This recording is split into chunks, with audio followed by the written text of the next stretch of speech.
أعوذ بالله السميع العليم من الشيطان اللعين الرجيم. بسم الله الرحمن الرحيم. به نستعين وصلى الله على سيدنا محمد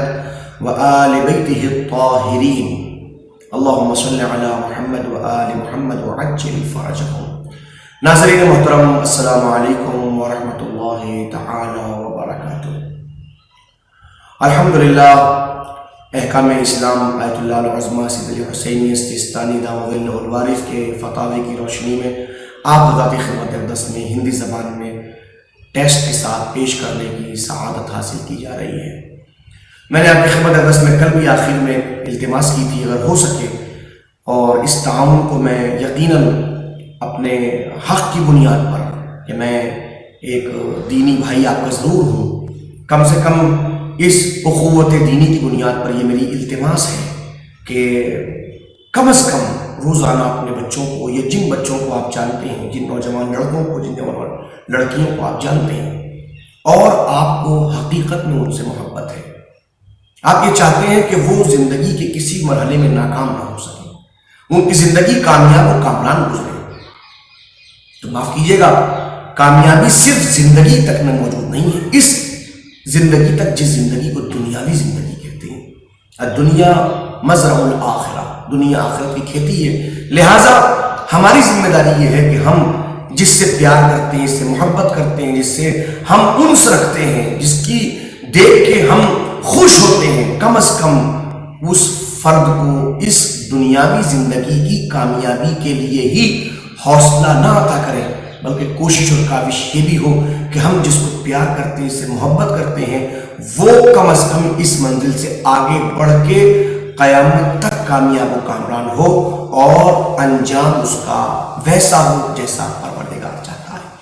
اس منزل کے اوپر احکام اسلامیہ کو سمجھنا ہمارے لیے ہے ضروری ہے، چونکہ اللہ سبحانہ و تعالیٰ نے کچھ چیزوں کو ہمارے اوپر واجب کیا تو کچھ چیزوں کو حرام، کچھ چیزوں کو مستحب گردانا تو کچھ چیزوں کو ہمارے لیے مکروہ قرار دیا، کچھ چیزوں کو مبارک کہا ہے. تو کم سے کم وہ کون کون سی چیزیں ہمارا سمجھنا نہایت ضروری ہے. لہٰذا ہم نے اس مرحلے کے اوپر کوشش کی ہے کہ اپنے نوجوان دوستوں کے لیے، خواہ وہ لڑکوں کی شکل میں ہو چاہے لڑکیوں کی شکل میں ہو، ہم کم سے کم اپنے دینی فریضے کو ادا کرتے ہوئے ان احکامات اسلامیہ کو ان تک پہنچائیں اور ان کو سمجھانے کی کوشش کریں تاکہ وہ لوگ اپنے دینی معاملات کو اچھی طرح سمجھ سکیں اور تاکہ وہ اس دنیا میں ہی کامیاب نہ ہوں، آخرت میں بھی کامیاب ہوں. آئیے گفتگو کو بہت تفصیل نہ دیتے ہوئے آمدن برسر مطلب گفتگو کروں اس مسائل کے اوپر جو مسلسل آپ کی خدمت میں جاری ہے. مطہرات کا بیان چل رہا ہے اور آج یہ باب مطہرات کی تیسری گفتگو آپ کی خدمت سے پیش کی جا رہی ہے.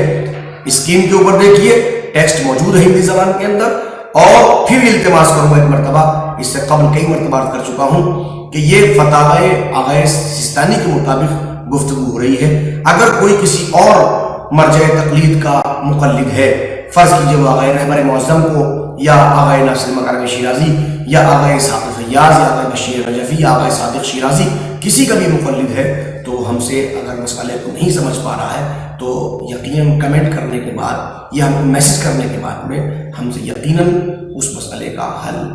حاصل کر سکتا ہے. آئیے کتاب آپ کی اسکرین پر موجود ہے. فرماتے ہیں کہ اگر نجس غذا دانتوں کی ریخوں میں رہ جائے، جو دانتوں کے درمیان جگہ موجود ہے، ان دانتوں کے درمیان میں کوئی نجس غذا تھی، خدا نخواستہ اللہ سبحانہ و تعالیٰ محفوظ رکھے کہ کسی انسان کو نجس غذا کھانے پر مجبور ہونا پڑے، خدا نخواستہ وہ مجبوراً اس منزل پر آیا ہے کہ وہ نجس غذا کھا رہا ہے اور نجس غذا اس کے دانتوں کے درمیان میں رہ گئی ہے، اور اب وہ پانی کو منہ میں بھر کر یوں گھما رہا ہے چاروں طرف کہ تمام نجس غذا تک وہ پہنچ جائے، تمام دہن میں وہ پہنچ جائے، تو اس صورت میں وہ غذا پاک ہو جاتی ہے. مگر غذا کا حلال ہونا اور ہے، غذا کا پاک ہونا یہ اور ہے. میری بات سمجھیے گا، کوئی یہ نہ سمجھے نجس غذا کا مطلب وہ غیر حلال غذا ہے کہ جس کا کھانا حرام ہو، اگرچہ نجس کا کھانا بھی حرام ہی ہوتا ہے. فرض کیجئے کوئی سالن لگا ہوا ہے، بریانی لگی ہوئی ہے، کوئی اور چیز رکھی ہوئی ہے، اس کے اندر جو ہے وہ فرض کیجئے کسی چوہے نے مینگن کر دی اس کے اندر، یا کوئی خون گر گیا، نتیجہ کیا وہ نجس ہو گیا. کھانا پاک تھا اور کھانا حلال تھا، سالن کھانا وہ حلال تھا، فرض کیے پنیر کا سالن تھا، اس کو کھانا آپ کے لیے جائز تھا، لیکن اس کے اندر خون گر گیا، خون گرا، خون کے اثرات جہاں جہاں تک گئے وہ تمام چیز نجس ہو گئی ہے۔ اب مجبوری یہ ہے کہ ہمارے پاس اس غذا کے علاوہ کچھ غذا ہے ہی نہیں، غذا حلال تو تھی مگر نجس ہو گئی، میری بات سمجھیے گا۔ اب کھا رہے تھے، منہ کے اندر جو ہے وہ ہمارے دانتوں کے درمیان میں وہ غذا رہ گئی، اب کیا کرنا ہے؟ ہمیں اس غذا کو پاک کرنا ہے، منہ کو پاک کرنا ہے۔ اب منہ میں پانی لے کے آپ نے اس طرح گھمایا چاروں طرف کہ نتیجہ ہو کہ ہر ذرے تک، نجس ذرے تک وہ پانی پہنچ گیا، نتیجہ وہ غذا بھی پاک ہو جائے گی اور دہن بھی پاک ہو جائے گا۔ اگر برتن یا بدن نجس ہو جائے اور بعد میں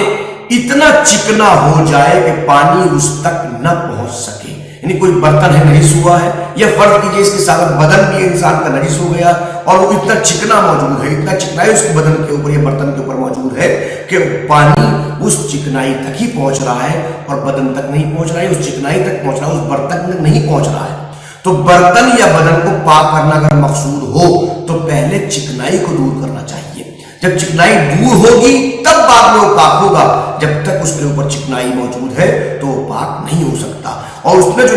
تاکہ پانی ان تک نہیں، بدن اور برتن تک پہنچ سکے، اس لیے کہ پانی برتن کو پاک کر رہا ہے، بدن کو پاک کر رہا ہے اور درمیان میں چکنائی حائل ہے، تو جب تک اس چکنائی کو دور نہیں کیا جائے گا وہ پاک نہیں ہو سکتا۔ دوسرا اہم مرحلہ کہ جو نل کر پانی سے متصل ہو، فرض کیجئے کوئی ٹیپ ہے جس کا پائپ لائن کا سلسلہ جو ہے ایک ایسے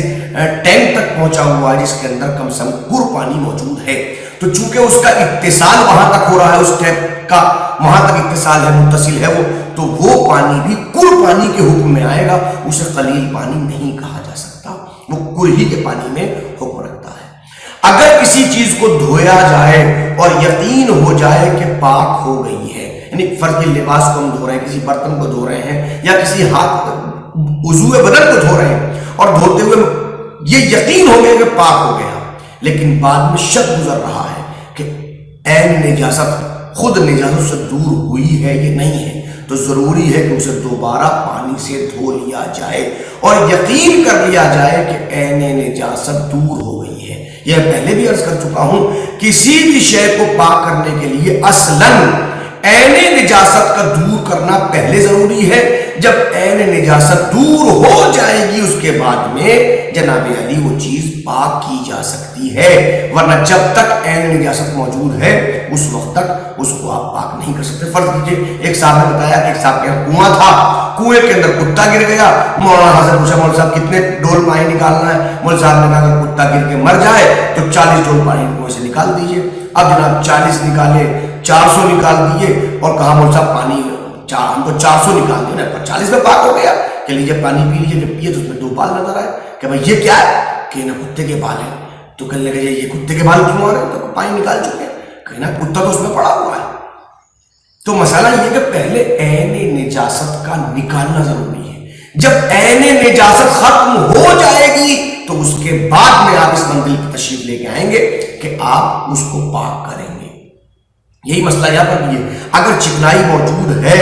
تو یاد رکھیں جب تک کہ وہ چکنائی رہے گی تب تک دور نہیں ہوگی۔ یہی مسئلہ یہاں پر بیان کیا گیا کہ پہلے عین نجاست دور کیجئے، جب یقین ہو جائے عین نجاست دور ہونے کے بعد میں کہ اب ہم نے پاک کر لیا ہے تو اب کسی شک کا کوئی اعتبار نہیں ہے، وہ چیز پاک شمار کی جائے گی۔ اگر وہ زمین جس کا فرش پتھر یا اینٹوں کا ہو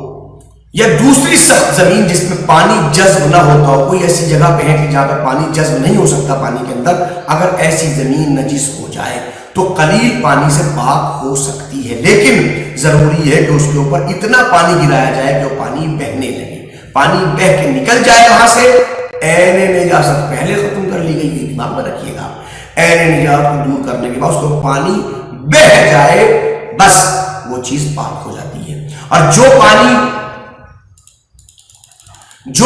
اس پر ڈالا جائے اگر وہ کسی گڑھے سے باہر نہ نکل سکے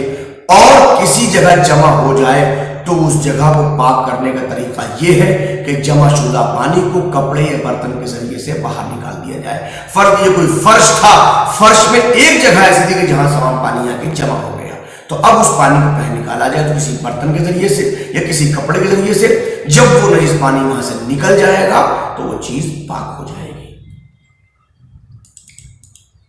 اگر معدنی نمک، یعنی کہ جو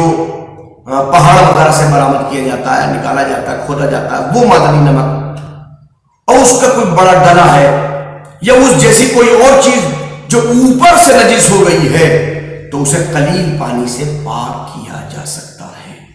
اگر وہ جمع ہوا ہے تو اس صورت میں اس کو پانی سے پاک کیا جا سکتا ہے۔ اگر پگھلی ہوئی نجس شکر سے قند بنا لیں، غور کیجئے گا، اور اسے کر یا جاری پانی میں ڈال دیں تو پاک نہیں ہوگی۔ کب تک پاک نہیں ہوگی؟ اس وقت تک پاک نہیں ہوگی جب تک کہ اس کے اندر سے عین نجاست ظاہر نہ ہو۔ پھر چونکہ وہ اصلاً پگھلی ہوئی شے ہے، اور پگھلی ہوئی شے اس وقت تک پاک نہیں ہوتی جب تک کہ اس کے اندر سے اثرات نجاست ختم نہ ہو جائے،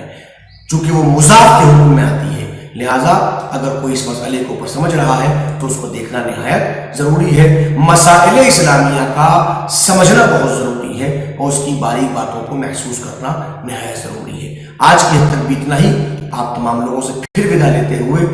انشاءاللہ کل پھر ملاقات ہوگی، اور پھر التماس کروں گا آپ ہمارے چینل کو تمام دوستوں تک اور احباب تک پہنچائیے، اور ان کو مہمیز کیجیے کہ وہ ہمارے چینل کو کم از کم روزانہ ایک مرتبہ ضرور دیکھیں۔ انشاءاللہ آپ کی یہ کاوش آنے والے وقت کے لیے ایک اسلامی اور بہترین معاشرے کی تشکیل میں ہماری معاون ثابت ہوگی۔ اللہ سبحانہ و تبارک و تعالیٰ بحق ائمہ معصومین، خصوصاً حضرت حجت عجل اللہ تعالیٰ فرجہ شریف کے طفیل، ہم سب کی توفیقات میں اضافہ فرمائے، اور ہمارے اعمال صالحہ کو قبول فرمائے، اور ہمیں اللہ کی اطاعت کی مکمل توفیق و رحمت فرمائے۔